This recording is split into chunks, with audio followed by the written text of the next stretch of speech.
Bonsoir et bienvenue. Le thème ce soir, les règles de la transmission de patrimoine. Suivi bien sûr de questions-réponses sur tous les sujets que vous souhaitez. Voici le plan que je vous propose, donc les règles de la transmission, la dévolution légale non organisée, ce qui se passe si on n'a rien prévu. Donc présentation, les règles successorales avec la règle de l'ordre et puis la règle des degrés, la dévolution légale en l'absence de conjoints successibles, conjoints donc époux mariés, et enfin la dévolution légale avec le conjoint survivant, et on va voir que le conjoint survivant vient en compétition avec des héritiers. Donc les ordres, les règles successorales, les ordres, les degrés, avec deux exceptions à la règle des degrés que sont la représentation et la fente. Dévolution légale et le conjoint successible, l'ordre des héritiers, avec des exemples selon les situations familiales. Et ensuite, avec le conjoint, avec la concurrence, avec d'autres héritiers, et nous finirons par des exemples avec le conjoint. Toutes les questions, au fur et à mesure de mon intervention, sont les bienvenues. Alors, à chaque fois, on dit toujours quels sont les droits d'un tel et d'un tel. Mais des droits sur quoi? Les droits s'exercent sur la succession, qui dépend essentiellement pour les époux mariés du contrat de mariage ou alors du statut matrimonial pour les personnes pacsées ou vivant en union libre.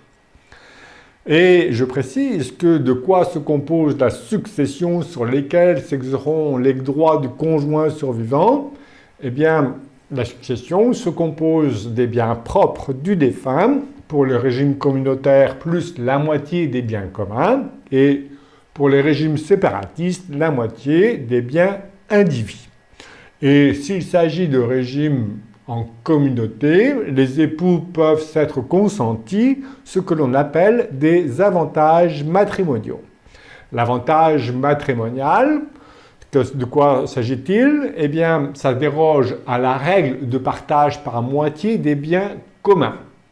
On peut même attribuer, notamment à la communauté universelle avec clause d'attribution intégrale au dernier vivant, non pas plus de la moitié, mais la totalité de la communauté au conjoint survivant. Alors, c'est sûr que ça protège bien le conjoint, mais attention, parce qu'en termes de succession, ça va coûter beaucoup plus cher, puisqu'on retarde la succession vers les descendants.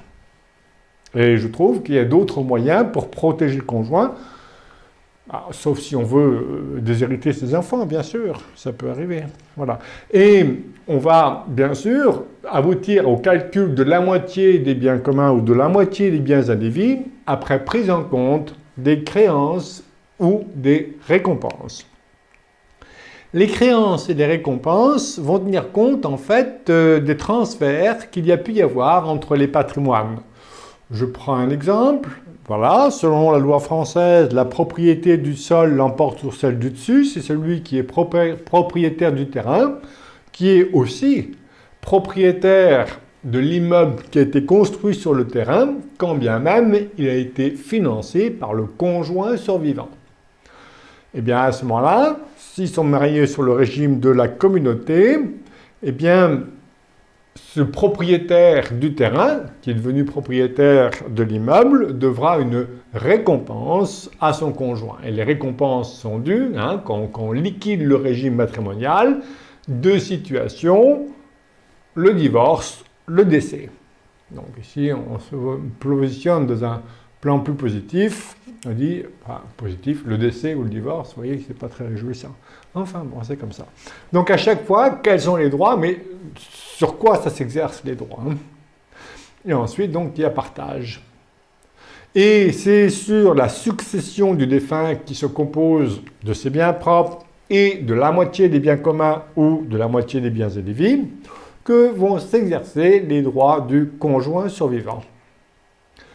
Donc les créances, les récompenses, alors on parle de créances dans les régimes séparatistes, pour les transferts ici de patrimoine, et on parle de récompenses dans les régimes de communauté, mais les modes de calcul sont les mêmes. Et voilà les clauses de liquidation du régime, divorce, décès. Ou changement du régime matrimonial. J'ai à peu près un client sur 3 pour lesquels je propose des modifications du contrat de mariage, par exemple. Je vous ai mis ici une synthèse des différents régimes de mariage, donc les régimes séparatistes et les régimes communautaires. Donc on dit qu'il y a 5 régimes, pas du tout, il y a autant de régimes que de contrats. Moi j'ai un contrat, il y a un peu de tout, voilà. Donc évidemment je ne rentre pas dans les cases, mais la séparation de biens avec ou sans société d'acquet, la participation aux acquets, qu'il vaut mieux en général éviter parce qu'il est très complexe et il y a peu de jurisprudence qui ont traité des sujets de conflit. Et enfin les régimes communautaires, qui protègent mieux le conjoint survivant, mais aussi en cas de divorce, ça fait un peu plus mal aussi.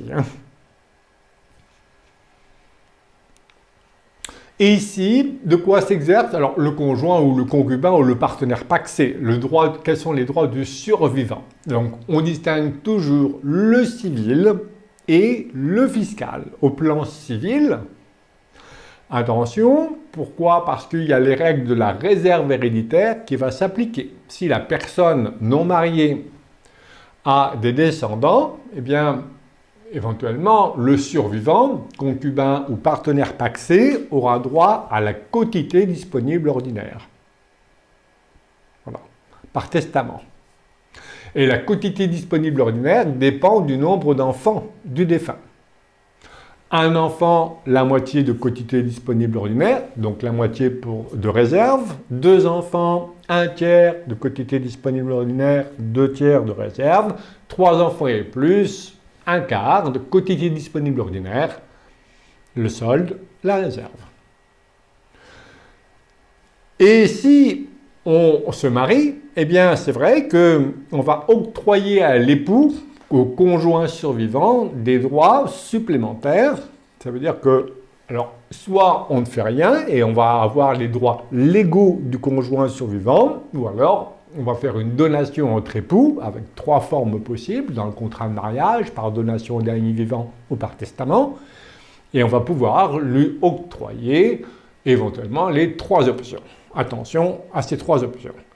Les droits légaux du conjoint vont dépendre, est-ce que les enfants sont tous issus ou non du même lit? Si oui, à ce moment-là, le conjoint survivant a le choix entre la totalité en usufruit ou 1 quart en pleine propriété, avec, vous connaissez, les difficultés que peuvent poser le démembrement de propriété, chez moi. Bon, c'est source de conflit, sauf si ça s'entend bien dans les familles, mais sinon c'est source de conflit le plus souvent.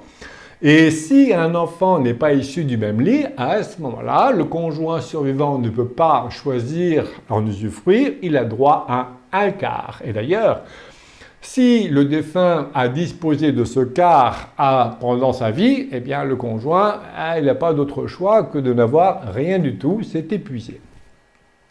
Sinon, on peut lui octroyer des droits supplémentaires par une donation entre époux, le plus souvent une donation au dernier vivant, qui propose les 3 options. Mais attention, là aussi, on peut ajuster à chaque fois les donations au dernier vivant en fonction de vos désirs.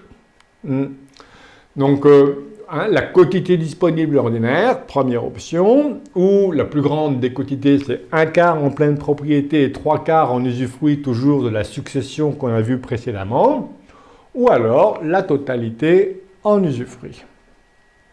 Plus des droits spécifiques pour le conjoint marié, donc la jouissance temporaire et gratuite du logement, le droit viager d'habitation et d'usage du mobilier, qui sont peu protecteurs pour moi, c'est fragile. L'attribution préférentielle du logement de l'entreprise et, en cas de besoin, une pension alimentaire. Je vous ai mis ici le montant de la quotité disponible ordinaire en fonction des descendants. Donc s'il y a des descendants directs, on l'a vu, un descendant direct, à ce moment-là, on part toujours de la quotité disponible ordinaire pour aboutir à la réserve. Et s'il n'y a pas de descendants, eh bien le conjoint marié, donc le conjoint survivant, devient héritier réservataire pour un quart en pleine propriété. Et s'il n'y a ni enfant ni conjoint, eh bien à ce moment-là, la totalité du patrimoine du défunt est disponible. Mis à part le droit de retour des ascendants. Excusez-moi. Oui. Oui, bien sûr. Vous parliez Bonjour. de pension alimentaire. Si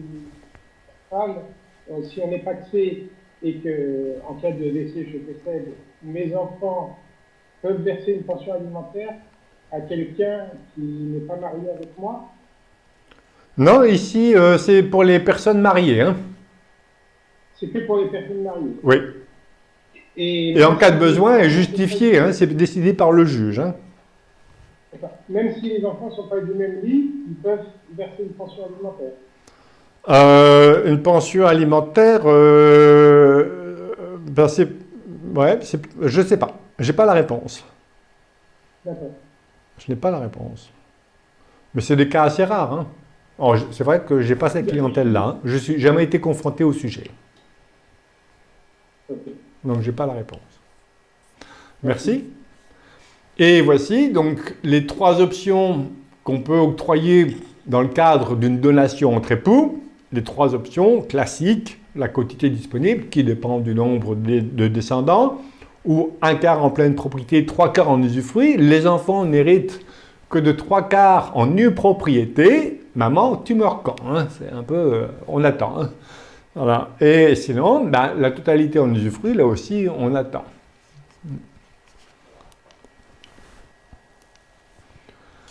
Les règles, donc présentation, hein, sur quoi s'exerce la succession, donc les droits du conjoint, et c'est sur les droits en présence d'un conjoint, bien sûr, et c'est selon l'option prise par le conjoint qu'on va définir les droits des autres héritiers, et notamment les descendants. Maintenant, les règles successorales, les ordres, les degrés, avec 2 exceptions à la règle des degrés, que sont la représentation et la fente.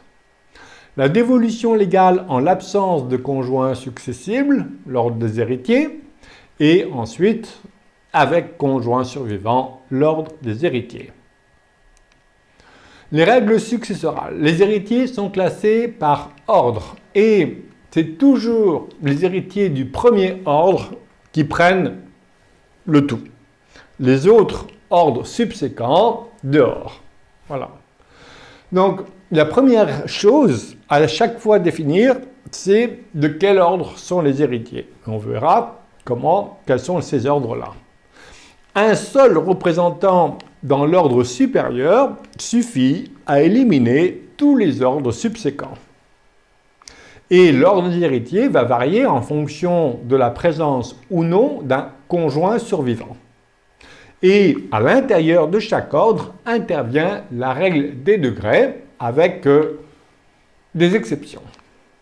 La fente, la représentation et les successions anomales avec certaines attributions préférentielles. Je passe, les tombeaux, les souvenirs de famille, et voilà.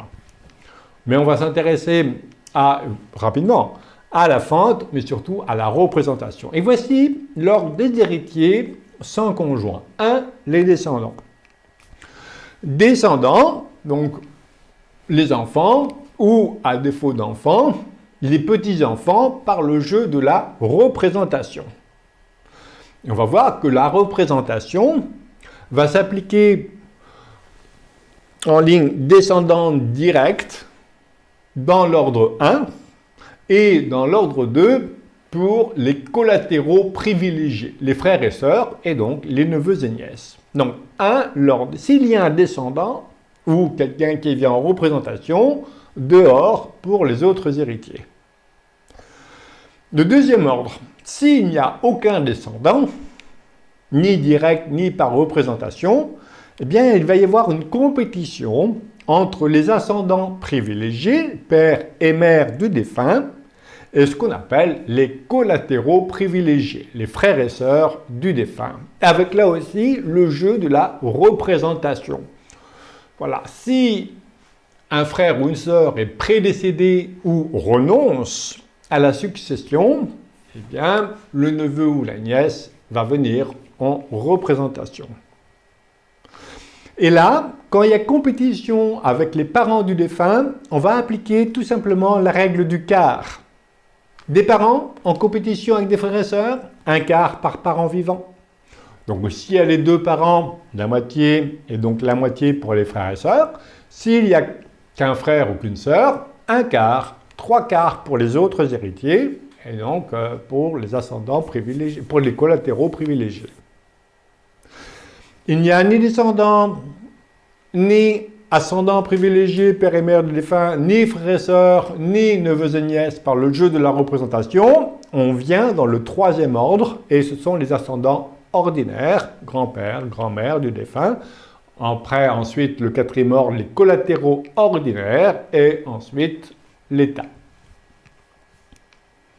Donc voici les descendants en ligne en rouge, et puis les ascendants privilégiés, deuxième ordre, et les collatéraux privilégiés en bleu, les ascendants ordinaires en orange, et les collatéraux ordinaires jusqu'au 6e degré en vert. Et voici l'ordre des héritiers avec le conjoint. Alors, le premier ordre, compétition entre le conjoint et les enfants. Et là, on l'a vu, tout de suite, le réflexe à avoir, est-ce que les enfants sont tous issus ou non du même lit? Je rappelle qu'on est dans la dévolution légale non organisée, et donc on fait abstraction d'une donation entre époux. On repose tout simplement le raisonnement sur les droits légaux du conjoint. Les enfants sont tous issus du même lit? Bien, soit le conjoint opte pour un quart en pleine propriété ou la totalité en usufruit. Et donc, on a tout de suite les droits ici des enfants, des autres héritiers. Deuxième ordre, il n'y a pas de descendants ou de petits-enfants par le jeu de la représentation. Eh bien, on va y avoir compétition entre le conjoint et les ascendants privilégiés du défunt, les pères et mères. Et ici, vous voyez qu'il n'y a plus les frères et sœurs. On avait vu que dans le deuxième ordre, il y avait compétition entre les pères et mères du défunt et les collatéraux privilégiés. Ici, pas les frères et sœurs, mais les parents. Et comme on a dit, que dès lors qu'il y a compétition avec les parents du défunt, on va appliquer tout simplement la règle du quart. Un quart par parent vivant. Les deux parents, la moitié. Et donc l'autre moitié pour l'autre héritier qui est le conjoint. Tout simplement. Et ensuite, donc s'il n'y a ni conjoint, il n'y a plus d'ascendants ici des pères et mères du défunt, eh bien le conjoint a vocation à tout recevoir, il a vocation à éliminer tous les autres héritiers. Donc voici les ordres avec conjoint, donc le défunt. On a le conjoint et les enfants avec le jeu de la représentation dans le premier ordre. Deuxième ordre, compétition entre le conjoint et les parents du défunt avec la règle du quart. Et ensuite, le conjoint a vocation à tout recevoir. On a vu les ordres. Donc la première chose, les ordres. Et ensuite, les degrés. Au sein d'un ordre, on va appliquer la règle des degrés. Donc le degré, c'est le nombre de générations qui sépare le futur défunt de son parent. Et chaque génération s'appelle un degré. La suite des degrés forme la ligne maternelle ou paternelle. Donc voici un exemple, le degré de parenté, et on va hériter jusqu'au 6e degré, sinon l'état. Donc on part du défunt, et en fait on trace un trait directement ou vers le bas, au premier degré, ou vers le haut, père et mère, au premier degré. Et on descend jusqu'au 6e degré. Et pour la ligne maternelle, c'est pareil que la ligne paternelle. Voici les héritiers jusqu'au 6e degré. Voici les héritiers. On peut déshériter, mais on est toujours dans l'évolution ici légale. On verra ultérieurement comment on ne peut pas déshériter les héritiers réservataires que sont les enfants du défunt. Mais sinon, on peut froisser la réserve héréditaire et on verra des exemples. Donc, principe des degrés et les exceptions. Alors, On a vu que la règle de l'ordre prime. Et là, il n'y a rien à faire. On ne peut rien faire pour contourner la règle de l'ordre. Mais la règle des degrés, voici, c'est plus souple. En principe, au sein d'un même ordre, le parent, principe, c'est le parent du degré le plus proche qui va éliminer le degré le plus éloigné. Et si ils sont au même degré, ils vont se partager la succession par tête. Exception à la règle des degrés, on l'a vu, les 2-3 exceptions à la règle des degrés, la représentation, et on va voir une répartition par souche, et la fente, une répartition égalitaire entre branche paternelle et branche maternelle. Mais on va voir que la fente, division en deux entre ligne paternelle et ligne maternelle, va s'appliquer dans des situations plutôt rares, absence de conjoint, absence de descendants, absence de frères et sœurs ou de neveux et nièces. Là, s'il y a un représentant dans chaque ligne, paternelle et maternelle, quel que soit le degré, eh bien, ils vont se partager la succession moitié-moitié. La représentation et la fente sont des exceptions à la règle des degrés. La représentation, donc, on a vu que la représentation ne s'applique qu'en ligne directe descendante et en ligne collatérale privilégiée les neveux et nièces. C'est tout. Et c'est uniquement en ligne descendante. Il n'y a jamais de représentation en ligne ascendante. Et la fente, donc l'autre exception à la règle des degrés, c'est la division de la succession en deux, quel que soit le degré. Donc, voilà. Ni conjoint, ni frères et sœurs, ni descendants. La représentation ne concerne que la succession ab intestam, donc non organisée. Elle ne s'applique pas au testament. On succède de son chef quand il y a une souche et s'il y a plusieurs souches par représentation. Et la représentation permet à un héritier, le représentant, de prendre la place d'un héritier plus rapproché en degré, qui est soit prédécédé, renonçant, et troisième situation assez rare, indigne condamné. Il a tenté d'assassiner son parent pour hériter plus vite, par exemple. Et on va prédécéder ou alors renonçant. Donc, exemple, ici, monsieur A, qui est décédé, a deux souches, B et C. C a deux petits-enfants, D et E. Et ici, si C renonce à la succession, eh bien, c'est D et E qui vont venir en représentation, dans la succession. Donc, condition de la représentation, le représentant est un ascendant du représenté. Le successible ne vient pas personnellement à la succession de son propre chef. Ça veut dire que quand il y a une souche, on va voir qu'on ne vient pas en représentation. Et à qui s'applique la représentation? Dans la ligne directe descendante en faveur des descendants ou alors en ligne collatérale en faveur des neveux et nièces. Sauf s'il y a une seule souche. La représentation ne s'applique pas quand il y a une seule souche. Le représentant ne peut être qu'un descendant du représenté. La représentation n'a pas lieu en faveur des ascendants, uniquement en ligne descendante. Et dans chaque ligne, la représentation, l'ascendant le plus proche en degré, exclut toujours le plus éloigné. Voici des exemples de représentation. Donc le défunt, en ligne descendante, le fils est soit prédécédé, renonçant ou indigne condamné. Et à ce moment-là, le petit enfant vient en représentation de ses parents. Et vous voyez que les arrière-petits-enfants, ils n'ont rien. Voilà, c'est le degré le plus proche qui va éliminer le degré le plus éloigné. Il en est de même également en ligne collatérale privilégiée pour les frères et sœurs. Le partage est réalisé par souche, comme si le représenté venait à la succession. Donc, à l'intérieur d'une souche, le partage se fait par tête. Alors voilà, il y a une famille ici qui n'a pas eu de chance. Bon, le défunt, il y a trois souches, A, B et C. Eh bien, on fait une division 1 tiers par souche. La souche de A a 3 enfants également, dont E prédécédés. Eh bien ici, on va faire là aussi 1 tiers. Et pour eux, les 2 petits-enfants représentants, ils vont venir 1 tiers, enfin, la moitié d'un tiers, ce qui arrive à 1/18. Il n'y a pas de partage par tête. Vous voyez bien que s'il y avait un partage par tête, on aurait eu 6 personnes, on aurait tout divisé par 6. Et là, non, avec la représentation, c'est pas pareil. Un petit enfant D et E issu d'un enfant unique, une seule souche, vient à la succession de son propre chef et non pas en représentation.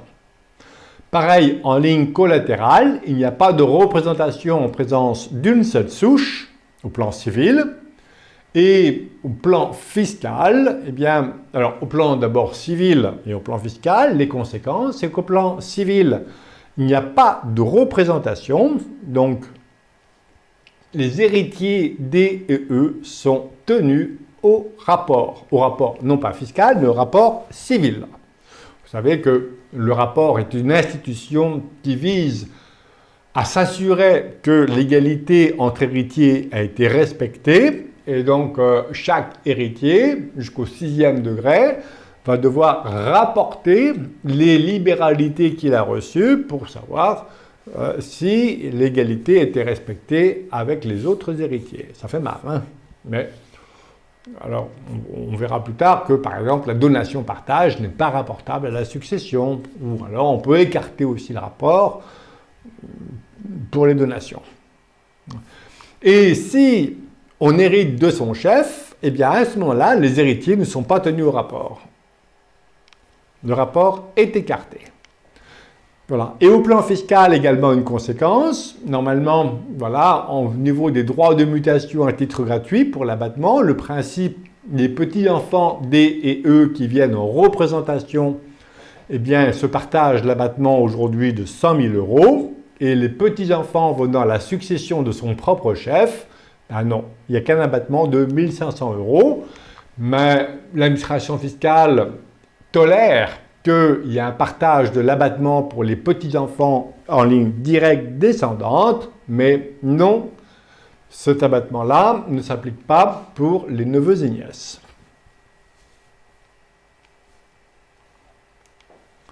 La fente. On a vu que la représentation, exception à la règle des degrés, deuxième exception à la règle des degrés, la fente, qui consiste à une division de la succession entre ligne paternelle et ligne maternelle qui met en échec la règle des degrés.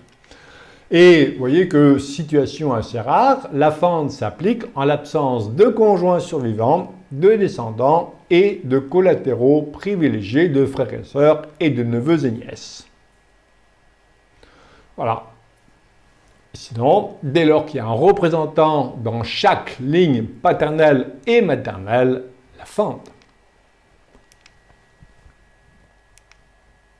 La fente ne met jamais en échec la règle de l'ordre, mais uniquement, comme la représentation, la règle des degrés.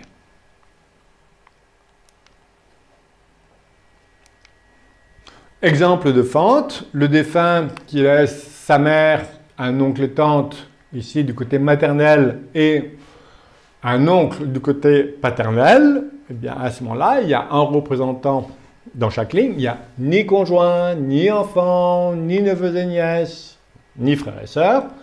Application de la fente, dès lors qu'il y a un représentant dans chaque ligne, et paternelle et maternelle, moitié-moitié. Et c'est le degré le plus proche qui va éliminer le degré le plus éloigné. La mère élimine l'oncle ou la tante dans la ligne maternelle. Situation de la fente, je vous ai mis ici, donc situation de la fente, dès lors qu'il n'y a ni conjoint, ni descendant, ni frères et sœurs, ni neveux et nièces, la fente.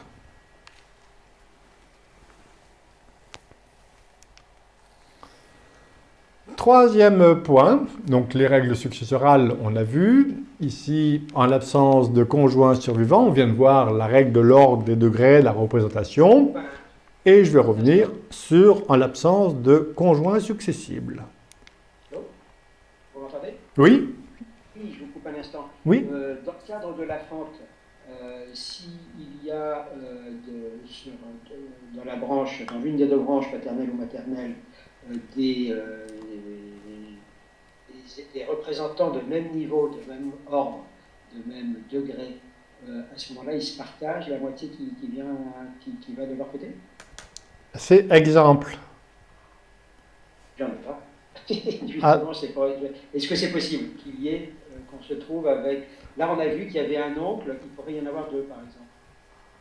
oui, oui, ah oui, oui. S'ils sont au même degré, oui, absolument. Voilà. Oui, oui, bien sûr. C'est le degré le plus proche qui élimine le degré le plus éloigné. Oui, oui. Si. Et s'ils sont au même degré, ils se partagent. C'est moi qui vous remercie. Maintenant, donc, en l'absence de conjoints successibles. Alors, je rappelle les ordres. 1, les descendants, en l'absence de conjoints. 2, compétition entre ascendants privilégiés, père et mère du défunt, et collatéraux privilégiés avec le jeu de la représentation. 3, ascendants ordinaires. 4, les collatéraux ordinaires. 5, l'état. Et on va voir des exemples. Donc l'ordre successoral, 1, les descendants ou les petits-enfants par le jeu de la représentation. Compétition entre les ascendants privilégiés avec l'application de la règle du quart, un quart par parent vivant. Le solde aux frères et sœurs ou aux neveux et nièces par représentation. 3, les ascendants ordinaires. 4, les collatéraux ordinaires jusqu'au 6e degré. Et 5, l'état. Donc voici les descendants. En l'absence de conjoints survivants et en présence de descendants, eh bien, ils vont exclure, c'est la règle de l'ordre qui prime, ils vont exclure tous les autres héritiers. S'ils sont au même degré, eh bien, ils vont se partager par parts égales et par tête, et éventuellement, s'il y a plusieurs souches et qu'il y a une représentation, ben, on va avoir d'abord une division par souche, et au sein de la souche, un partage par tête. Et ici, spécificité, les héritiers et les descendants sont des héritiers réservataires. Ils ont droit à la réserve héréditaire et on a vu de combien s'élevait la quotité disponible ordinaire et la réserve en fonction du nombre d'enfants. Le deuxième ordre, compétition entre les ascendants privilégiés et les collatéraux privilégiés, père et mère. Et donc, un quart chacun. 3 situations peuvent se présenter. Il n'y a que des collatéraux privilégiés. Père et mère, ils se partagent avec moitié-moitié. Des ascendants privilégiés et des collatéraux privilégiés, on va appliquer la règle du quart par parent vivant. Et enfin, des ascendants privilégiés, eh bien à ce moment-là, sans collatéral privilégié, ils vont se partager le tout. Donc voici le deuxième ordre sans conjoint. Ici, alors vous avez 3 colonnes, pardon. Vous avez les compétitions entre les ascendants privilégiés en bleu et les collatéraux privilégiés en mauve. Il n'y a, première ligne, que des collatéraux privilégiés, ben, reçoivent la totalité et il va y avoir un partage à égalité par tête, avec éventuellement en faveur des neveux et nièces le jeu de la représentation. Il y a, deuxième ligne, les deux des ascendants privilégiés et des collatéraux privilégiés, eh bien, on va avoir tout de suite le réflexe de un quart par parent du défunt, le solde aux autres. Et ensuite, il n'y a que des ascendants privilégiés, eh bien, il y a 2 situations à distinguer. Il y a les pères et mères, à ce moment-là, ils vont recevoir la totalité. Et s'il y a le père ou mère, mais avec des représentations dans chaque ligne paternelle et maternelle, eh bien, puisqu'on est qu'il n'y a ni descendants, ni conjoints, ni frères et sœurs, c'est la fente. Et s'il n'y a personne, bien sûr, dans une ligne, ben, on va recevoir la totalité.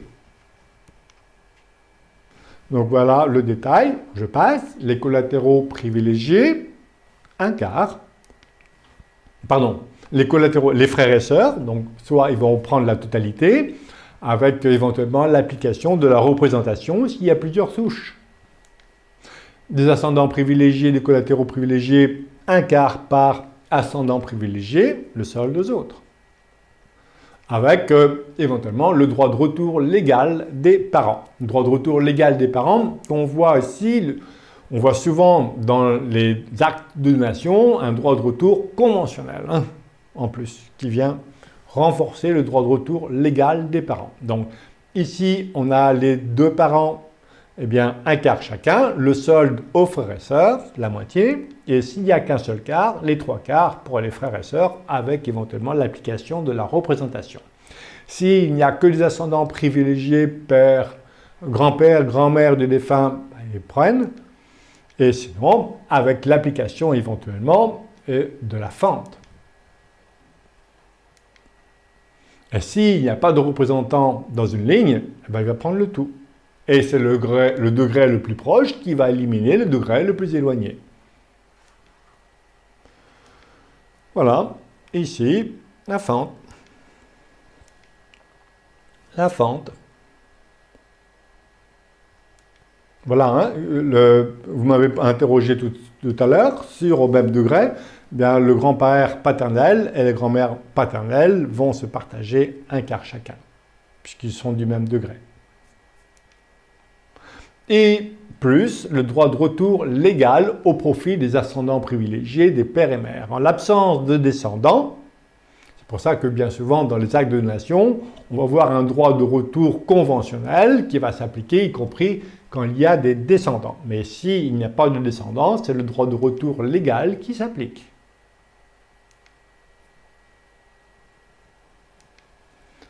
Le droit de retour légal des parents est d'ordre public. Ils ne peuvent pas en être privés, ils ne peuvent pas y renoncer par avance dans l'acte de donation, par exemple.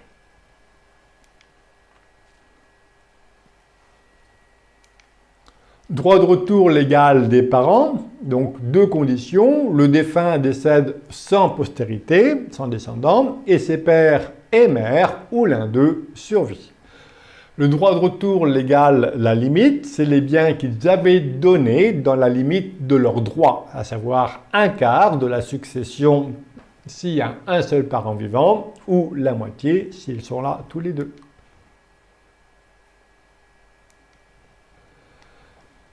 Le montant du droit de retour, le principe c'est en nature, soit éventuellement en valeur, si le bien donné a été depuis aliéné, vendu par exemple, ou si la valeur des biens objets du retour excède la part successorale qui revient au père et mère. Et si une somme d'argent, c'est la valeur nominale de la somme donnée. Alors, un avantage fiscal, quand il y a un retour, en principe, il n'y a pas de droit de mutation à titre gratuit. Voilà. Il va y en avoir éventuellement quand ça va redescendre. Le troisième ordre, les ascendants ordinaires. Je passe avec éventuellement l'application ici de la fente. S'il y a des ascendants dans les deux branches, s'il n'y a pas de représentants dans les deux branches, dans la ligne maternelle et paternelle, eh bien, il va prendre le tout et c'est le degré le plus proche qui va éliminer le degré le plus éloigné. Pareil pour le quatrième ordre. Exactement la même chose, la fente. Voilà, la fente jusqu'au 6e degré. Exemple de dévolution sans conjoint. Un veuf qui laisse... Alors, je rappelle, sans conjoint, qui est la règle, toujours la règle de l'ordre, hein, puisque la règle de degré, elle ne met jamais en échec la règle de l'ordre. Donc, sans conjoint, 1, les descendants, 2, deuxième ordre, 2, compétition entre les parents du défunt, les ascendants privilégiés et les collatéraux privilégiés avec l'application de la règle du quart. Troisième ordre, les ascendants ordinaires. Donc ici, je rappelle aussi donc avec conjoint, mais on y reviendra juste après. Avec conjoint, il y a toujours compétition dans le premier ordre, compétition conjoint et descendant, avec le jeu de la représentation. Deuxième ordre, avec conjoint, compétition entre le conjoint et les parents du défunt, avec la règle du quart, dehors les frères et sœurs et les neveux et nièces. Et le troisième ordre, avec conjoint, c'est le conjoint, il a vocation à tout recevoir. Donc maintenant, ici, sans conjoint, Je reviens. Un veuf qui laisse 3 enfants nés de son mariage, sa mère, 2 frères, qui héritent. Donc, c'est le premier ordre. Donc, ce sont les enfants, dehors la mère et les frères. Un veuf qui laisse 2 enfants nés d'un premier mariage, 2 enfants d'un second mariage, pas de distinction entre les enfants. Réflexe, est-ce que les enfants sont tous issus du même lit? Ici, non. Donc, le conjoint ne peut pas opter pour la totalité en usufruit. Il reçoit un quart et on en déduit donc les droits des enfants. Un quart pour chaque enfant. Une veuve qui laisse un enfant de son mariage, 2 petits-enfants, enfants d'un fils prédécédé, pareil, mais ici avec le jeu de la représentation, avec 2 souches. Une veuve qui laisse 2 petits-enfants A et B, enfants d'une fille précédée, 3 petits-enfants C, D, E, enfants d'un fils prédécédé, pareil, premier ordre, mais par le jeu de la représentation, chacun a droit à 3/12 par souche. Un défunt célibataire sans enfant. Donc, sans enfant, on n'est plus dans le premier ordre, qui laisse son père, sa mère, 2 frères. Ah, tiens, la règle du quart. Il y a compétition entre ascendants privilégiés et collatéraux privilégiés. Un défunt sans enfant qui laisse son père, 3 sœurs. La règle du quart. Un quart pour le père. Un défunt célibataire qui laisse son père, 2 frères. Un quart.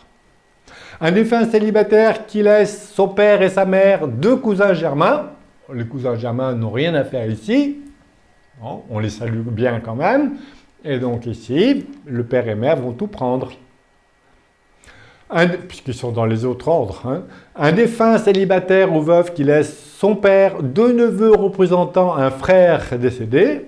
Hein, ici, compétition, on a vu un quart. Un défunt célibataire ou veuf qui laisse sa mère, un cousin. Faut regarder, mais ici, voilà. Est-ce que c'est la même ligne, paternelle et maternelle? Si c'est la même ligne, c'est le degré le plus proche qui va tout prendre, mais si il y a et le cousin est dans l'autre ligne, il va y avoir la fente. Un défunt qui laisse 2 cousins germains dans la ligne maternelle, un cousin germain dans la ligne paternelle, les enfants d'un cousin germain prédécédé dans la ligne paternelle. Donc voici les collatéraux, éventuellement avec la fente. Et la fente. Que deviennent les personnes paxées? Oui, pardon. Alors, les personnes paxées, on est sans conjoint ici. Hein. Quand c'est pas un conjoint, c'est une personne paxée? Non. Pardon. Donc, merci pour cette précision-là. Quand on dit conjoint, c'est des époux mariés. Le partenaire paxé n'a aucun droit sur la succession. Comment on peut le protéger ou la protéger? Alors, c'est d'abord une question de philosophie. Hein. On peut très bien protéger. Parce que si je dis, là j'ai des clients là qui sont des 2 couples qui ne sont pas mariés, je ne vais jamais leur dire mariez-vous. Ils savent que, c'est vrai qu'ils savent que, mais c'est une question de philosophie, ils n'ont pas envie de se marier. Les jeunes diplômés de gestion de patrimoine se présentent, mais tiens, mariez-vous. Non, les personnes savent qu'il y a le mariage et s'ils n'ont pas signé un papier, c'est que c'est... Alors, il y a des solutions pour protéger, hein, quand même. Mais, on y reviendra, mais mon mode de protection privilégié, c'est toujours la société civile. Hein. La société civile, c'est pour moi mieux qu'une fiducie. Hein. Tout le monde parle de fiducie en ce moment, ça redevient à la mode, mais la société civile est une sorte de fiducie. On peut gérer le patrimoine d'une personne, et la transmission arrive. Donc on peut, vous voyez, Si j'ai mon partenaire pacsé qui détient 1% des parts, mais qui est nommé gérant statutaire après mon décès et qui peut gérer le patrimoine de la société en toute liberté, j'ai bien protégé. Hein. Et parfois d'une façon plus efficace qu'un contrat de mariage. Hein. D'accord, même quand le patrimoine est déjà créé, quand la personne pactée a fait un certain âge où chacun a déjà un patrimoine. Et oui, elle rentre la personne rentre pour quelque part de la société civile et puis vous organisez tous les statuts. Okay. C'est une façon pour déshériter, hein, enfin pas pour déshériter, mais pour reporter la succession, hein, pour bien protéger l'autre, hein, sans avoir à se marier. Sans mariage, pas de pension de reversion. Non. Voilà, alors voilà, ça voilà. C'est la pension de réversion qui pose problème, hein, qui peut poser problème. Ça dépend des situations, mais pas de pension de réversion. C'est uniquement réservé aux personnes mariées. Merci. Ça va? Alors, j'avais d'autres exemples. Défunt célibataire qui laisse sa mère, sa grand-mère paternelle. Il faut regarder, ça peut être aussi la fente. Dévolution légale avec le conjoint survivant. Je rappelle les ordres avec le conjoint survivant. Donc, conjoint, marié, les époux mariés. Avec le conjoint survivant, bien, premier ordre, le conjoint et les enfants. Est-ce que les enfants sont tous issus du même lit? Et après, on en déduit les droits. Le deuxième ordre, compétition entre le conjoint et les parents du défunt. Et troisième ordre, le conjoint, il a vocation à éliminer tous les autres. Et on va voir, et on finira par des exemples. Donc le conjoint successible, les ordres et les droits du conjoint survivant, partage de la succession, exemple de dévolution avec le conjoint. Donc voici les ordres, conjoints et les descendants, avec le jeu de la représentation. Voilà.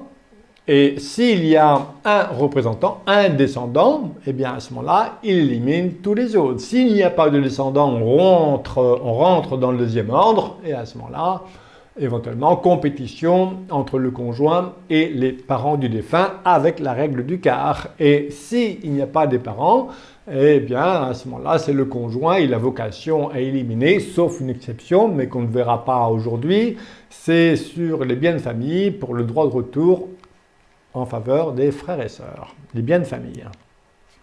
Droit du conjoint survivant, donc voilà, sur le premier ordre, le conjoint et les descendants, et on a vu que si les descendants sont tous issus du même lit, un quart en pleine propriété ou la totalité en usufruit, et si le conjoint décède avant d'avoir opté, il est réputé avoir choisi l'usufruit. Plus le droit viager au logement et au mobilier, sauf s'il en était privé par testament authentique. Vous voyez, les droits, le conjoint peut être privé de ses droits légaux. Ça m'arrive parfois d'attirer l'attention sur ce sujet-là, notamment quand j'ai affaire à un dirigeant d'entreprise. Si le conjoint n'a jamais travaillé dans l'entreprise et qu'on lui donne encore ses droits légaux, et que le conjoint, les enfants sont tous issus du même lit, si le conjoint opte pour la totalité en usufruit et que j'ai des enfants repreneurs, ce n'est pas forcément une bonne chose pour assurer la pérennité de l'entreprise familiale. Donc il vaut mieux aménager tout ça. Hein. C'est comme souvent, alors, je suis en train de finaliser un cours, hein, je fais les dogmes de la gestion de patrimoine. Bon, la plupart, voilà, c'est des réflexes. Les réflexes d'une donation au dernier vivant, c'est pareil. Ça peut être une catastrophe pour l'entreprise, en tout cas. Le deuxième ordre, donc à défaut de descendants, on rentre dans le deuxième ordre avec la compétition. Vous vous rendez compte? Vous avez des clients, ils n'ont pas d'enfants, eh bien, si le chéri décède, il va se retrouver en concurrence avec les parents de son chéri sur la succession. Si les deux parents sont vivants, moitié. Waouh! Donc, il y a intérêt peut-être. Mais ici, bien sûr, là, on peut totalement arranger ça par un testament, puisqu'ils ne sont pas héritiers réservataires, les parents. Donc on peut les supprimer totalement d'une succession. Et les dommages au plan fiscal, après, chacun fait ce qu'il veut hein, au plan civil, mais au plan fiscal, c'est une catastrophe quand un patrimoine remonte là-haut, parce qu'il va redescendre un jour. Donc ça va faire mal. On retarde tout ça. Donc, s'il y a les pères et mères du défunt en compétition, ben, on applique la règle du quart. Et le seul pour le conjoint. Et enfin, le troisième ordre, le conjoint, il a vocation à tout recevoir, sauf les biens de famille. Droit de retour sur les biens de famille. Monsieur Royal, j'ai une question à vous poser. Oui. Si jamais, par exemple, les parents du défunt renoncent à la succession au profit du conjoint, Oui. c'est possible? Oui, oui, bien sûr. On peut toujours Ça se passe renoncer. comment sur le plan fiscal? Eh bien, alors, on renonce à la succession. À ce moment-là, ce sont les bénéficiaires, c'est le conjoint. C'est l'autre héritier.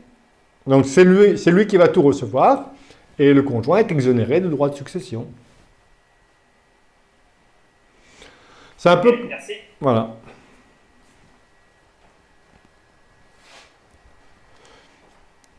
Alors, oui, il y a aussi un dispositif qui peut être intéressant, c'est le cantonnement du conjoint survivant. Vous savez que la plupart des personnes font une donation au dernier vivant. Donc ici, on n'est plus dans la dévolution légale avec conjoint, hein. On a fait en plus une donation au dernier vivant. Eh bien, ici, ce qui peut être intéressant, c'est que le conjoint survivant peut, ce qu'on appelle, cantonner son émolument. Ça veut dire qu'elle peut renoncer sur tout ou partie des droits qui lui reviennent dans le cadre d'une donation au dernier vivant. Le principe, c'est qu'une une succession est indivisible, sauf exception. L'une des exceptions, c'est justement cette possibilité pour le conjoint survivant d'abandonner une partie de ses droits au profit des autres héritiers, et donc notamment aux enfants, voire aux enfants de son défunt conjoint, de son défunt mari, voilà. Et à ce moment-là, là aussi, au plan fiscal, c'est intéressant puisque celui qui est le bénéficiaire de cette renonciation est réputé recevoir directement du disposant, donc de son père défunt, et non pas de sa belle-mère, qui serait taxée à 60%. Donc ça peut être intéressant. Donc dès lors qu'il n'y a pas d'héritier réservataire, eh bien, on peut priver les autres de leurs droits légaux, hein, l'époux de ses droits légaux. L'acte authentique, l'acte notarié est nécessaire pour le priver de ses droits viagers au logement. Et les droits du conjoint sur la succession, eh bien ici la colonne de gauche le conjoint survivant et la colonne de droite les autres héritiers. Si, première ligne, on est dans le premier ordre, donc en présence de descendants, conjoints et descendants, ben tout de suite, réflexe, est-ce que les enfants sont tous issus ou non du même lit? Si oui, option pour un quart en pleine propriété ou 100% d'usufruit. Sinon, un quart en pleine propriété, eh bien, le solde aux autres héritiers, les descendants. Si on est dans le deuxième ordre, en l'absence de descendants, deuxième colonne, il y a les ascendants privilégiés, il y a les pères et mères du défunt, un quart chacun, et s'il y a le père ou mère, bien à ce moment-là, le conjoint va recevoir les trois quarts, puisque le père ou la mère va recevoir un quart. Et enfin, si on descend dans les autres ordres, donc dans le troisième ordre, eh bien, le conjoint a vocation à tout recevoir, plus les droits spécifiques au conjoint survivant. Jouissance temporaire et gratuite du logement pendant 1 an, le droit d'habitation et d'usage, à vie, viager, pension alimentaire en cas de besoin. Et les autres, voici les autres droits du conjoint survivant. Ouais, là aussi, c'est fragile tous ces droits-là, hein, pour moi. Donc voici le droit de jouissance temporaire et gratuite du logement pendant 1 an dans les 12 mois qui suivent le décès. À ce moment-là, c'est la succession qui doit prendre en charge les loyers, notamment. Le droit viager d'habitation et d'usage du mobilier. Mais attention, le conjoint survivant n'a pas la pleine disposition du bien et ça vient s'imputer sur ses droits légaux. Les attributions préférentielles du logement de l'entreprise. La pension alimentaire en cas de besoin. Deuxième sujet, le partage de la succession. Et à chaque fois, se souvenir de quoi se compose la succession, qui dépend du statut matrimonial.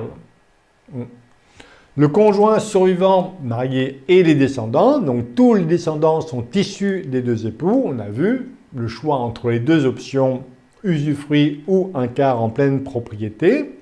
Attention, s'il y a l'option l'usufruit, un mécanisme peu connu, c'est la possibilité pour les héritiers du propriétaire de demander la conversion de l'usufruit en rente viagère. Royal, j'ai une question. Oui? Si jamais vous avez, par exemple, un couple pacsé qui a 2 enfants, issus du même lit, et monsieur décède, madame reste veuve, mais sans revenu à la retraite ou avec très peu de revenus, est-ce qu'elle peut réclamer à ses enfants, même si c'est un peu bizarre, une situation, une pension alimentaire ou voilà. Oui, une pension alimentaire pour les parents d'un nécessiteux.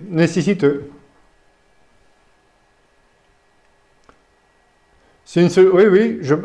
Alors, je ne sais pas quel texte, mais c'est une disposition civile.